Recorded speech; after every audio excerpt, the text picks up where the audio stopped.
Hi everyone, welcome back to Crochet Rocks. Tracy here. I did make this video once, but I didn't like it, so I'm doing it again. And yeah, it just went, and I kept sneezing and blowing my nose. Hopefully I won't have to this time. I don't know why, just suddenly come over me. But guess what I missed yesterday? Somebody did message me and told me I'd missed a little Grogu. Look at that. I did. Gus Fring, I know that's not his name, Moff Gideon, had Grogu at the side of him. Or is it Luke? Is it Luke Scott? It's hard to say. Could be Luke. He did turn up there, didn't he? So let's have a look at today's. Oh, speak of the devil. Luke Skywalker. Obviously CGI'd because it's... yeah, he looked better at CGI. Mind you, so would I, probably. I want to tell you about someone you remind me of a great deal. His name was Yoda. Well, apart from the fact that he didn't eat baby frogs from that poor lady who had all her eggies in a big pot, and he didn't play with someone's gear knob all the time either, did he? But then again, he wasn't a baby. Really. Let's see why your cat thinks you're an idiot. They shouldn't wear such cosy clothes if they don't want us to sit on them. It's not the sitting, is it, that does it? It's that kneading that they do with their sharp claws when they rip everything to shreds. It's true though, isn't it? I used to have a cat called Ginge. She was Ginger, obviously. Michael named her. He was very descriptive with names of cats. He named Fluffy, Fluffy, and Ginge, Ginge. Well, after all, that's what they were, you know. So, anyway, Ginge not only used to do this when she sat on your lap, she would dribble all over you.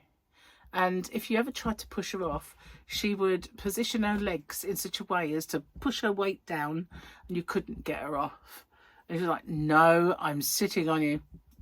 Dribble, dribble, dribble, dribble. And she was constantly dribbling. She was a lovely cat, a very intelligent cat. She used to open windows and doors and go out herself. She was a very, very clever cat, just not when it came to dribbling. She could dribble for England. Anyway, what have I been doing with my day? Crocheting all flipping day. Seriously. I've crocheted my fingers to the bone, I tell you. I have. I've kind of got to the last section of my cowl. How I discovered it was the last section was I had the aircon on and my feet were getting a bit cold. So while I was crocheting it, I just let it out and so it would cover me. And I suddenly thought, oh, this is big enough. So I figured it would be now the last section. It would be such a relief to finish it. And then after that one, I'll only have one more video to do, which would be the border. So I've got to record that tomorrow. I record the section that I've just done. And it will be a massive relief to get that one done. Because taking on a commitment of a year of granny squares, so that means I have to do a granny square tutorial every week. Where possible, and I have done it, is one thing, but having 2 commitments per week where you've got to do that, and the blanket being so big, that was quite a big undertaking. So it's going to be absolutely fantastic to have that one done. And not only that, it means that all those other things I want to make, I've got plenty of opportunity to get that done now. Whereas I've got all these WIPs on the go because of trying to fit them all in, and they're all nearly there, but they're not quite, So just those last little bits to do, and then I can get them all done. And so, yeah, it would be absolutely fantastic to have finished that. And I'm glad I did it because I really, liked it, and I like having it, and it's going to be great to kind of put in the car, or even if I keep it in the living room. It's quite a nice blanket to put over, it's a picnic blanket really, but we need picnics for that. We need weather. It's supposed to be having torrential rain, thunder and lightning today perhaps, but it's not even really that badly overcast out there. So I don't know if we'll get it or not, but they said afternoon, and it is almost 4. So sorry, wait, it's 6 minutes past 4. So I would have thought it'd be here by now, but you know, just can't tell really.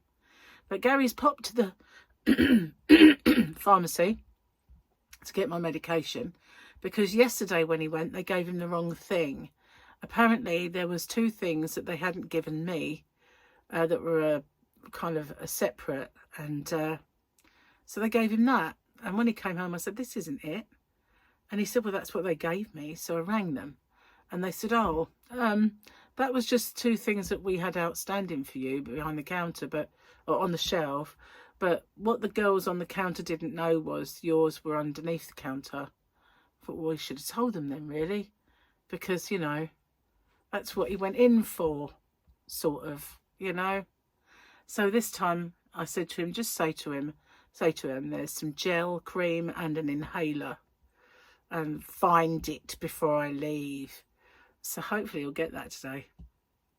It's now 3 days late because they're so stupid.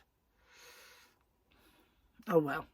But you know, at least it might not be the Belisha Beacon style bugle cream. You know what I mean? Like, it won't be the one that is very, very bright and goes red and gungy looking. And hopefully it'll just be more subtle in its reaction. But we'll see, won't we? I mean, there's always a bit of makeup, isn't there, really? I did think, though, if I had to use the, watch out for your subtitles. F you dicks. F you dicks. If I had to use that, and it did react and go mucky, I did wonder if I might have to do some walks instead of face to camera bits for a while I did my chats, because, you know, nobody wants to be staring at a big festering nose in the middle of my face, do they? But we'll just wait and see as how this ends up looking with the stuff they've given me. They just say you can put makeup on it, and there's always a plaster, you know, putting a plaster. I'd rather you look at a plaster than this evil scabby thing. So we shall see, basically.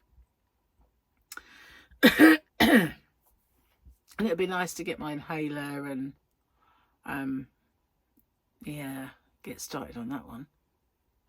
So yeah, but the only time I didn't crochet today was when I was eating, when I broke for lunch and dinner. Well, breakfast and lunch rather, really.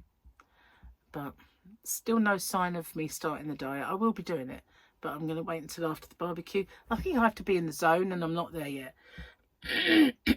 Had this setback with they keep sending me emails now to sort of start the ball rolling again, and you think, well, is there any point, really?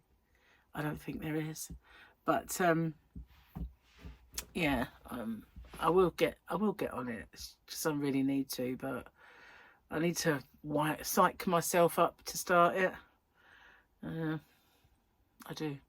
I had a takeaway yesterday because I couldn't cook, and also it didn't thaw out in time, so we had a takeaway, and it really destroyed my stomach. So I can't even have that anymore now. The thing is, if you abstain from eating any gluten and you get, you know, purge yourself of it, and then you go and eat it, if you're intolerant, then you have a massive reaction. And that's what I did. I had this massive reaction. It's awful. So that's why I look and feel a bit drab today, because it did kind of drag me down. But I slept well, though. I slept quite well, and then when I woke up this morning, I thought, oh, 8:30, good time to wake up. I just snuggle into my pillow a bit, though, before I get out of bed. And then it was 10:30. I just slept in. It's like, I looked and I went, what? It might have not been 10:30. It might have just been 10. But I couldn't believe it. It's like, I should have got up when first time. never mind. Whatever. Must have needed it, that's all I can say. And, you know, it's probably all this strenuous crochet. And it is quite strenuous because it's cotton yarn. And that has a little, it is detrimental, isn't it, to your fingers. Quite heavy going for the little digits. So they've had a workout, even if the rest of me hasn't, really, basically. But not much has happened to me today. Just that, really, crocheted. I crocheted, that's it. I crocheted, and I need to go out the yarn van and have a look for some yarn. And then that's it. Basically, my day in a nutshell. Nothing else to tell you. Tumbleweed now goes across the screen. Anyway, Gary will be here any second with my, hopefully, my medication. And if not, I'm definitely going to have to go get it tomorrow. So I'm going to get off and upload this. Put the kettle on, ready to make him a drink when he gets through the door. And I'll see you guys on the next one. Take care. Bye-bye for now.